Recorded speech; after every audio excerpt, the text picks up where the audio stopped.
Hello friends, എല്ലാവർക്കും baking റൂമിലേക്ക് സ്വാഗതം. ഇന്ന് ഞാനിവിടെ ഉണ്ടാക്കിയിരിക്കുന്നത് ചക്ക ചില്ലിയാണ്. ചെറിയ ചക്ക എടുത്തിട്ട് അതിൻ്റെ തൊലിയൊക്കെ കളഞ്ഞ് ചെറുതായി അരിഞ്ഞെടുത്തിട്ടുണ്ട്. ഇതിൻ്റെ മസാല തയ്യാറാക്കാൻ വേണ്ടിയിട്ട് നമുക്കിതിലേക്ക് പൊടികളൊക്കെ ചേർത്ത് കൊടുക്കാം. ഞാനിവിടെ സാധാരണ മുളക് പൊടിയാണ് എടുത്തിരിക്കുന്നത്. ആവശ്യത്തിന് ചേർത്ത് കൊടുക്കാം. ഇനി ഇതിലേക്ക് ആവശ്യത്തിന് ഉപ്പും 1 ടേബിൾ സ്പൂൺ മൈദപ്പൊടിയും അതേപോലെ തന്നെ ഇതൊന്ന് ക്രിസ്പി ആയിട്ടിരിക്കാൻ വേണ്ടിയിട്ട് 1 ടേബിൾ സ്പൂൺ പത്തിരിപ്പൊടിയും കൂടി ചേർത്ത് കൊടുക്കുന്നുണ്ട്. അപ്പോൾ പത്തിരിപ്പൊടി ചേർത്ത് പൊരിച്ച് കഴിയുന്ന സമയത്ത് നല്ല ക്രിസ്പി ആയിട്ടിരിക്കും. അതിന് വേണ്ടിയിട്ടാണ് ഇത് ചേർത്ത് കൊടുക്കുന്നത്. പിന്നെ ഞാനിതിലേക്ക് ഇഞ്ചി ചെറുതായി അരിഞ്ഞെടുത്തത് 1 ടീസ്പൂൺ ചേർത്ത് കൊടുത്തു. ഒരു 10 അല്ലി വെളുത്തുള്ളി ഒന്ന് തൊലിയോട് കൂടി തന്നെ ചതച്ചാണ് ഇട്ടിരിക്കുന്നത്. ഇനി ഇതിലേക്ക് കുറച്ച് കുരുമുളക് പൊടിയും കുറച്ച് ഗരം മസാലപ്പൊടിയും കൂടി ചേർത്ത് കൊടുക്കാം.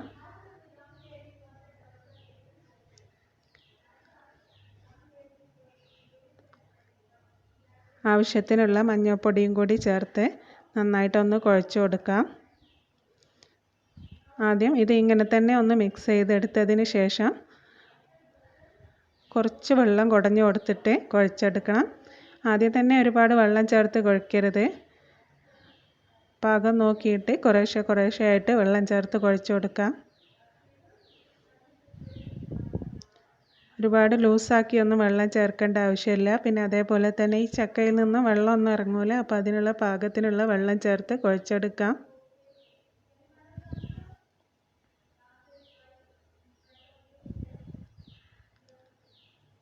അപ്പോൾ ഇതിലേക്ക് കുറച്ചുകൂടി ഞാനിവിടെ മുളക് പൊടി ചേർത്ത് കൊടുക്കുന്നുണ്ട്. കുറച്ച് മുളക് പൊടിയുടെ കുറവുണ്ടായിരുന്നു. ഇതിലേക്ക് ഞാൻ സാധാരണ മുളക് പൊടി തന്നെയാണ് എടുത്തിരിക്കുന്നത്. കുറച്ച് കളറ് കിട്ടാൻ വേണ്ടിയിട്ട് ഞാൻ ഇതിലേക്ക് റെഡ് കളറും കൂടി ചേർത്ത് കൊടുക്കുന്നുണ്ട്. കുറച്ച് ചേർത്താൽ മതി. ഈ കാശ്മീരി ചില്ലി പൗഡർ ആണെങ്കിൽ കുറച്ച് സാധാരണ മുളക് പൊടിയും അതിലേക്ക് കാശ്മീരി ചില്ലി പൗഡറും കൂടി ചേർത്ത് കുഴച്ച് വെച്ചാലും മതി. കളറ് ചേർക്കണം നിർബന്ധമൊന്നുമില്ല. ഞാനിവിടെ ഒരു കളറിന് വേണ്ടിയിട്ട് കുറച്ച് കളറ് ചേർത്ത് കൊടുക്കുന്നുണ്ട്.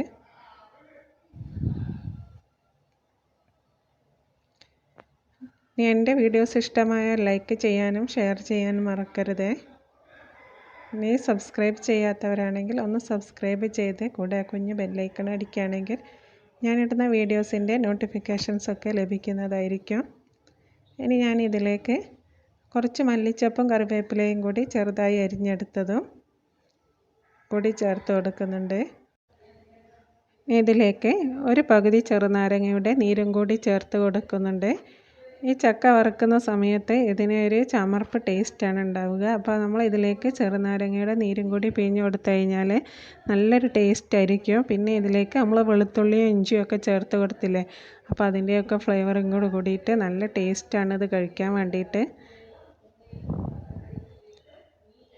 അപ്പോൾ ഇനി ഇത് നമുക്ക് നന്നായിട്ടൊന്ന് മിക്സ് ചെയ്തതിന് ശേഷം ഒരു മണിക്കൂർ അല്ലെങ്കിൽ ഒരു അരമണിക്കൂർ ഉണ്ടെങ്കിൽ ഇതൊന്ന് മൂടി വെച്ചിട്ട് മാറ്റി വെക്കാം.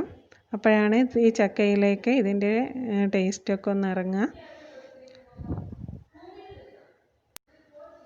വെളിച്ചെണ്ണയിലോ ഓയിലിലോ നമുക്കിത് ഫ്രൈ ചെയ്തെടുക്കാം. ഞാനിവിടെ വെളിച്ചെണ്ണയാണ് എടുത്തിരിക്കുന്നത്.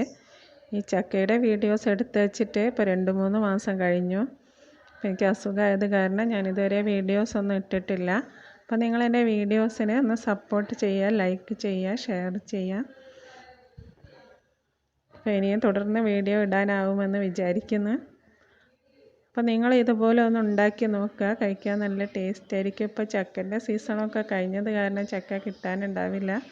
എന്നാലും ഇനി നിങ്ങൾ ഇത് ഉണ്ടാക്കുന്ന സമയത്ത് ഇനി ഇതുപോലെ ഒന്ന് ട്രൈ ചെയ്ത് നോക്കുക. നല്ല ടേസ്റ്റാണ് കഴിക്കാൻ. ഇത് കുറച്ച് ദിവസം നമുക്കിതിങ്ങനെ തന്നെ സൂക്ഷിച്ച് വെക്കുകയും ചെയ്യാം.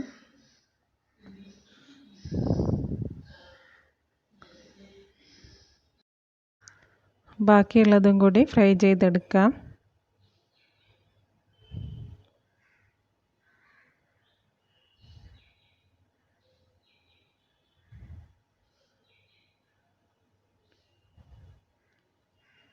അപ്പം ഞാനിവിടെ ചക്കയൊക്കെ ഫ്രൈ ചെയ്തെടുത്തിട്ടുണ്ട്. ഇനി ഒരു വീഡിയോസുമായി വരുന്നത് വരെ bye. Thank you for watching my video.